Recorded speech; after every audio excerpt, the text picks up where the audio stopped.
Paper के अंदर क्या था? खुश रहो। आगे आगे बैठो। ऐसे बैठो।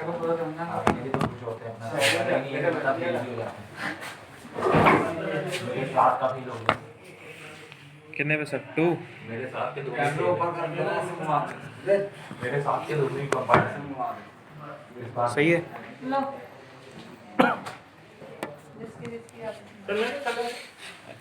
एरोप्लेन पे डालिए सर। हाँ एरोप्लेन और ऐड कर देना यार। यार तूने ये कहां एरोप्लेन तो नहीं तो सीधा लगा भाई उल्टे तरीके से लगा लाइट मोड डाले लाइट स्टार्ट हो गई। चल कल हमने यहाँ तक के 10 एडजस्टमेंट कर लिए। अब देखो 11वां एडजस्टमेंट है बैड डेट। मीनिंग क्लियर है? यह बताना है बैड डेट होता क्या है। बैड डेट में डेटर में से ऐसा पैसा जो मिलेगा नहीं, जो डूब गया, ऐसा अमाउंट जिसके मिलने की कोई चांसेस है नहीं। इसका हमने क्या करना है? तो देखो बैड डेट अगर एडजस्टमेंट में दिया होगा तो हम अपने P&L अकाउंट में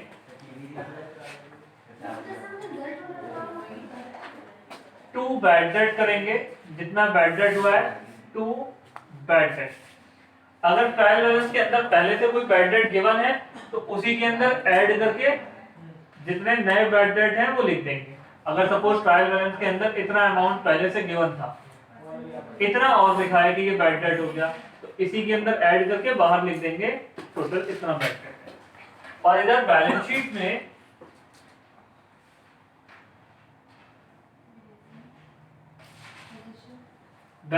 में अपने डेटर में से माइनस कर देंगे बैड डेट। ये माइनस करने के बाद जो बचे हुए डेटर हैं वो बाहर चले जाएंगे अगर कोई और एडजस्टमेंट दिया हुआ नहीं है। लेकिन देखो डेटर पे 3 एडजस्टमेंट मेनली आपको मिलते हैं। पहला है बैड डेट, दूसरा है प्रोविजन फॉर डाउटफुल डेट, तीसरा है provision for discount on debtor. ये 3 एडजस्टमेंट एग्जाम में या क्वेश्चन में आपको अगर मिलेंगे तो सीरियल ऑर्डर में नहीं मिलेंगे। यहाँ तो मैंने सीरियल ऑर्डर में लिख रखे हैं। ये किसी भी सीरीज में दिए हो एडजस्टमेंट इसी सीरीज में ये सॉल्व होगा। सबसे पहले डेटर में से बैड डेट माइनस करेंगे, जो डेटर बचेंगे उस पे ये वाला एडजस्टमेंट लगेगा। अगर सपोज एडजस्टमेंट में क्वेश्चन ने बोला है एडजस्टमेंट इस तरीके से गिवन है, ये ट्रायल बैलेंस हो गया और नीचे लिखा है बैड डेट 200 रुपए। उसके बाद प्रोविजन फॉर बैड डेट 5% और provision for discount on debtor 3%। इस तरीके से अगर एडजस्टमेंट दिया है, अब चाहे एबीसीडी में ऊपर नीचे होंगे लेकिन हमको सॉल्व इसी सीरीज में करनी है। पहले यहाँ पर आएंगे डेटर में से बैड डेट माइनस किए जो एडजस्टमेंट ने गिवन है, बचे हुए डेटर, इस डेटर के ऊपर provision for bad date, provision for bad date. ये वो लोग जिनकी उम्मीद है ये भी पैसा नहीं देंगे लेकिन इनके नाम हमको मालूम नहीं है। Provision for bad date question है का 5%, तो 5% किसका? इस अमाउंट का या इस अमाउंट का? नीचे वाले अमाउंट का। इस अमाउंट पे 5% कैलकुलेट करेंगे और जो बचेगा वो बाहर करेंगे और ये जो अमाउंट होगा इसको भी ले आएंगे हम अपने P&L में to provision for bad debt. ठीक है, अब ये डेटर बचे। अब ये क्या अमाउंट है? This is provision for discount on debtor, कि हमारे कस्टमर्स को पेमेंट के लिए जब हम कैश का डिस्काउंट ऑफर करते हैं, पढ़ा था ना जनरल में कैश डिस्काउंट ऑफर करेंगे तो पेमेंट हमारे पास आएंगी, हम कुछ डिस्काउंट देंगे। तो वो जो डिस्काउंट होगा वो खर्चा किस साल का है? इस साल का या अगले साल का?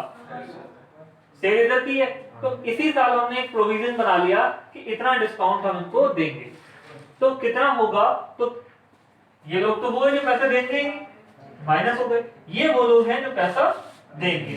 तो इसमें कितने लोगों को हम डिस्काउंट देंगे? तो सपोज अगर इसका 3% निकालना है तो प्रोविजन फॉर डिस्काउंट। अब अगर ये 1 लाख रुपए के डेटर बचते हैं तो 3% सपोज 3000 रुपए आया, ये 3000 रुपए का खर्चा ये भी P&L में आ जाएगा to provision for discount on debtor, ये अमाउंट, ठीक है। और ये भी माइनस करने के बाद जो बचे हुए डेटर होंगे वो हमारे बैलेंस शीट में आ जाएंगे। इसको एज इट इज नोट कर लो, क्योंकि ये इसी फॉर्म में हमने करना है। पहले ये वाला, देन ये, देन फटाफट से नोट करो।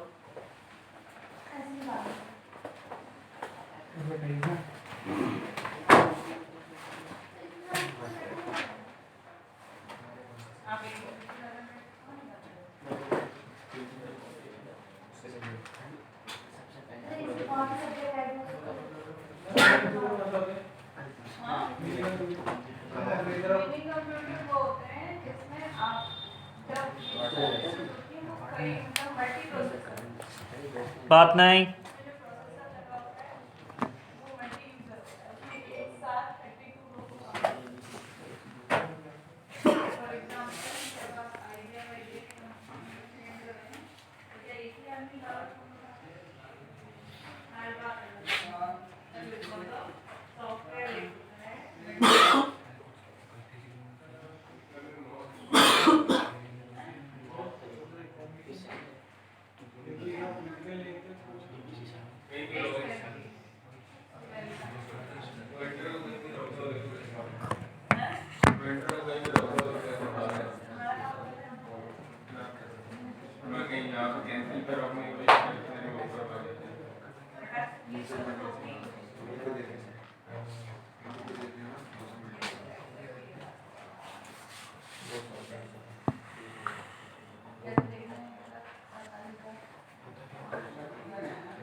क्लियर नहीं हुआ क्या?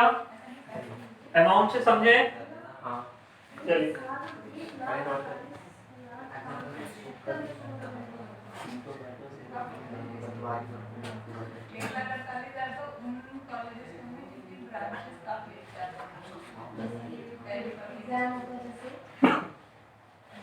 गवर्नमेंट एग्जाम का वो ऐसी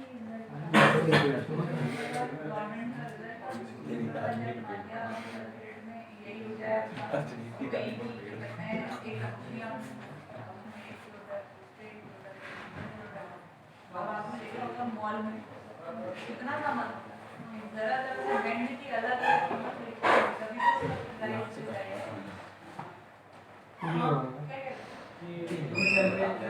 प्रेशर एग्जांपल दिए 21 तारीख ये काम आ रहा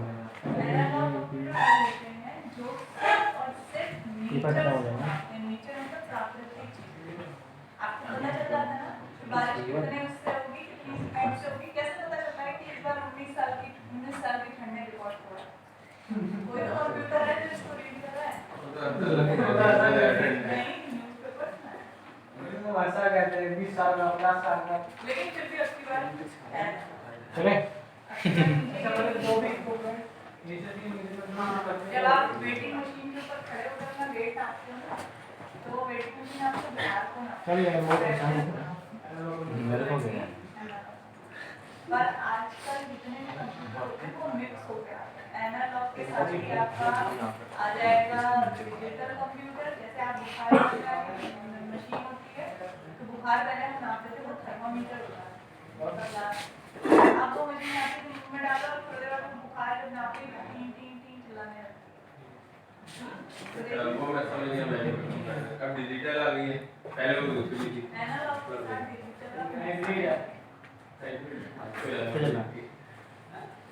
वो हाइब्रिड इसलिए कह रहे हैं कि हाइब्रिड मशीनें होती हैं। देखिए अब समझते हैं हम इसको देखो एक साथ मिक्स कर देती हैं, हमारे दिल के धड़कन को नापने सारा एड्रेस कर देता हूँ मैं।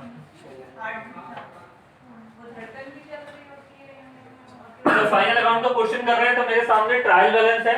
ट्रायल बैलेंस में भी मेरे को ये तीन चीजें दिख रही हैं, बाकी पूरा ट्रायल बैलेंस मेरे को अभी स्टडी नहीं करना। ट्रायल बैलेंस में मेरे को डेटर दिख रहे हैं 1,10,000 रुपए के, प्रोविजन फॉर डॉubtful डेट अंदर गिवन है 5,000 रुपए का क्रेडिट में, और बैड डेट गिवन है 3,000 रुपए के।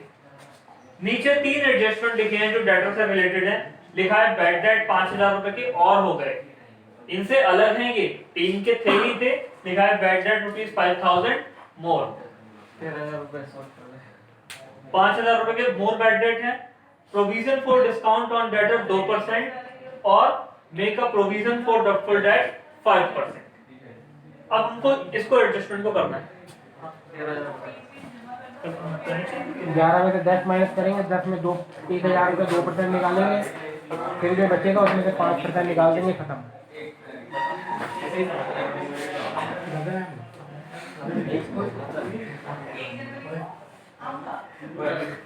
वैसी करनी है सर।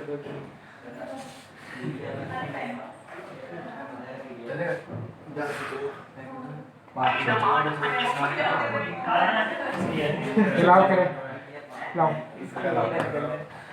ठीक है, अब देखो कैसे करेंगे इसको। तो करने के लिए सबसे पहले ट्रेडिंग एंड P&L अकाउंट,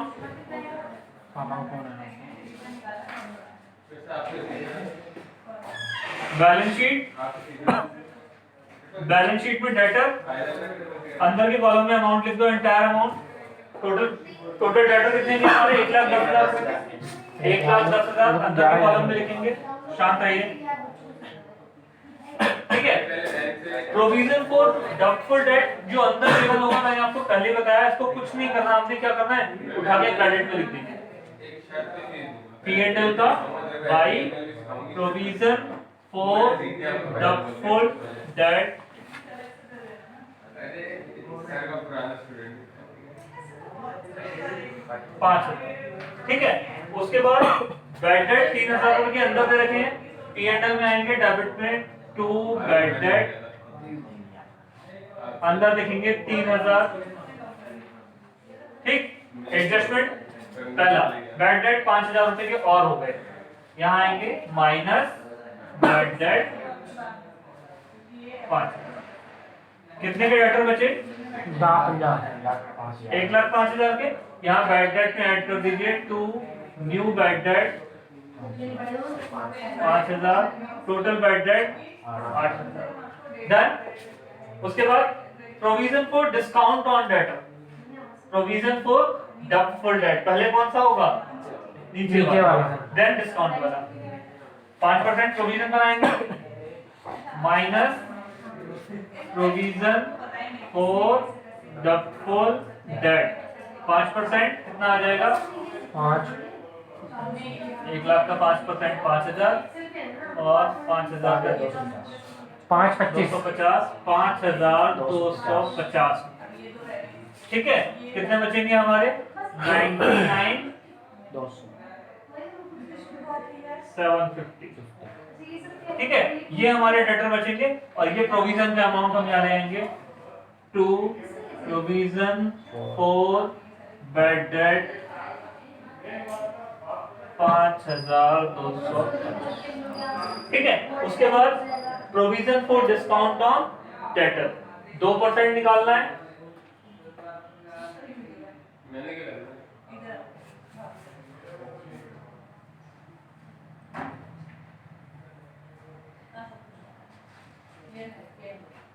19,95 का आ जाएगा, माइनस प्रोविजन फॉर डिस्काउंट, यहाँ से ये अमाउंट माइनस कर दीजिए 1995, और इसको भी यहाँ ले आइए to provision for discount on debtor 199, ठीक है।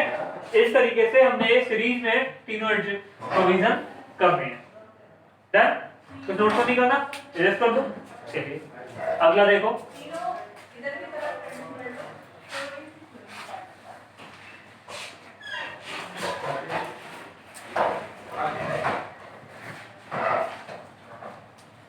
फटाफट से करते हैं बचे हुए एडजस्टमेंट।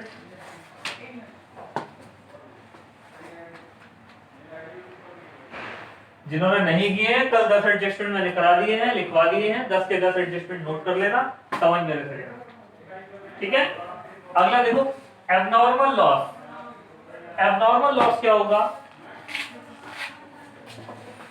कोई ऐसा लॉस जो अचानक नहीं अबनॉर्मल है, जो ट्रेडिंग अकाउंट से रिलेटेड नहीं है। जैसे यहाँ लिखे भी हैं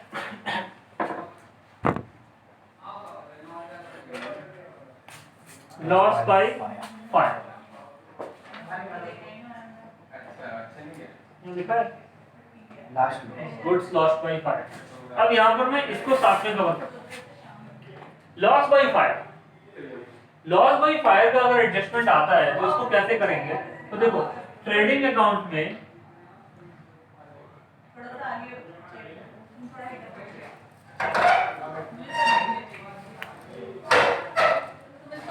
लॉस बाय फायर अगर होगा, तुम्हारा माल जल के नुकसान हो जाता है, तो क्या ये किसका नुकसान है? ट्रेडिंग अकाउंट का नुकसान है या P&L का नुकसान होना चाहिए? बिजनेस का कोई डायरेक्ट लेना देना है लॉस से? लॉस से ये कहीं ना कहीं लापरवाही है, इसका ट्रेडिंग अकाउंट से कोई लेना देना नहीं। तो अगर सपोज जितना भी नुकसान होगा, अगर लॉस बाय फायर है या गुड्स लॉस बाय फायर है, तो यहाँ से इसको हटा देंगे by loss by fire. Trading account से हम इसका इफेक्ट हटा देंगे। 1 लाख रुपए का मैं गुड्स लेके आया था, 10,000 रुपए का माल जल के नुकसान हो गया, तो गुड्स कितने का बचेगा? 90,000 का। सपोज कोई सेल नहीं हुई, ओपनिंग स्टॉक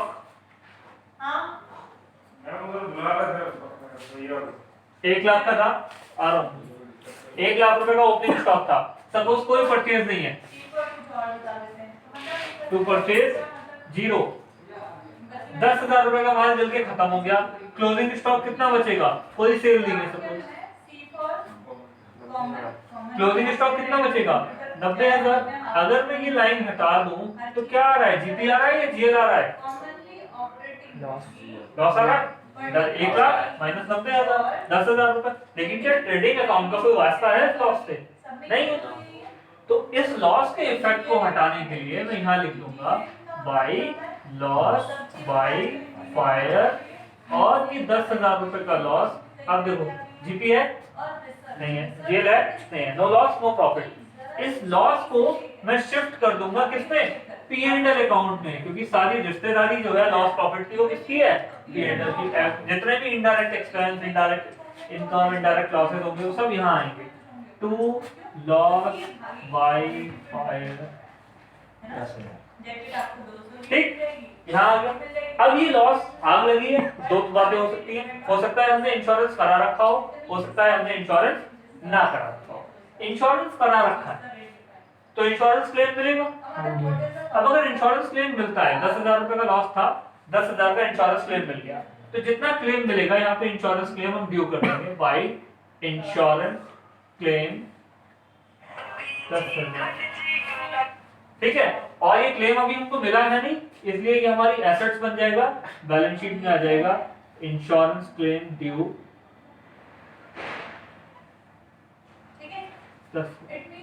ठीक। देखो दो एडजस्टमेंट, लॉस बाय फायर एक जगह क्रेडिट एक जगह डेबिट, इंश्योरेंस क्लेम एक जगह क्रेडिट और एसेट्स में आके डेबिट, क्योंकि सारी एसेट्स क्या होती है? डेबिट। हो गया डबल। अगर कंपनी के पास क्लेम नहीं है तो ये हट जाएगा। अगर कोई और एबनॉर्मल लॉस होगा जिसका ट्रेडिंग से लेना देना नहीं होगा तो वो डायरेक्ट यहाँ आ जाएगा, ठीक है। नोट करो और चलो तू कह रहा मैं पढ़ूंगा नहीं, कल ट्यूशन करनी पड़ेगा, कंपार्टमेंट का पेपर है, पहले पढ़ लें। बहुत बार तो पढ़ा नहीं, अब क्या पढ़ूंगा? क्या कर रहा था तुम्हें? मार्केटिंग पढ़ रहा था।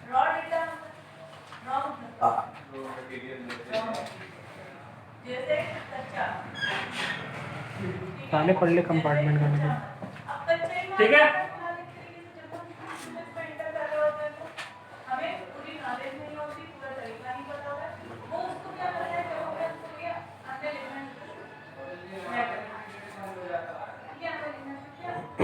सीए का रिजल्ट कब आना था आपका?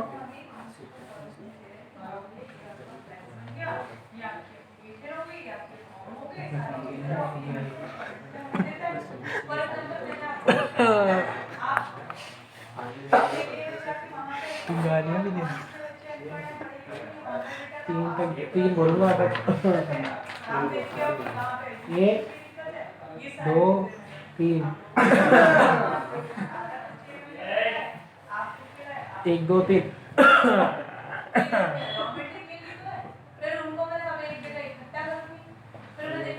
डन। अगला देखो,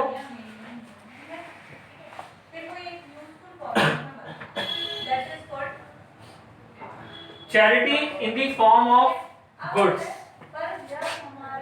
मैंने अपने बिजनेस प्रोसेस से कुछ सामान उठाया और गरीबों में बांट दिया, दान दिया। और क्या क्या कर सकते हैं हम अपने बिजनेस में रखे हुए माल का? उसको बेच सकते हैं, उसको खुद खा सकते हैं, उसको दान में दे सकते हैं, और अपने बिजनेस का एडवर्टीजमेंट के तौर पे लोगों को बांट सकते हैं कि देखो इस्तेमाल करके देखो हमारा ये गुड्स। तो goods distributed as free sample, इसको हम बोल सकते हैं क्या? एडवर्टाइजमेंट। अगर ऐसा एडजस्टमेंट होगा तब क्या करेंगे? तो देखो इसके लिए भी सेम ट्रीटमेंट, इसका भी ट्रेडिंग से कोई लेना देना नहीं है। जितने का ये गुड्स बांटेंगे परचेज में से माइनस कर देंगे, जितने की हमने पूरे साल में परचेज की माइनस चैरिटी। लेकिन ये गुड्स की ही होनी चाहिए, कैश की है तो कैश में से माइनस होगी, माइनस एडवर्टीजमेंट। अब दान दो या फ्री में दो, इसका लेना देना किससे होगा? P&L अकाउंट से। यहां से माइनस करेंगे और यहां प्लस करेंगे to goods distributed as free sample to goods given as charity. ठीक है, done. Charity in the form of goods, charity वो गुड्स डिस्ट्रीब्यूटेड एज फ्री। उसके बाद एक एडजस्टमेंट जो मोस्ट इंपॉर्टेंट है हमारा, good deferred revenue expenditure. Deferred revenue expenditure बहुत ध्यान से समझ लेना, होते क्या है ये? करिए उसका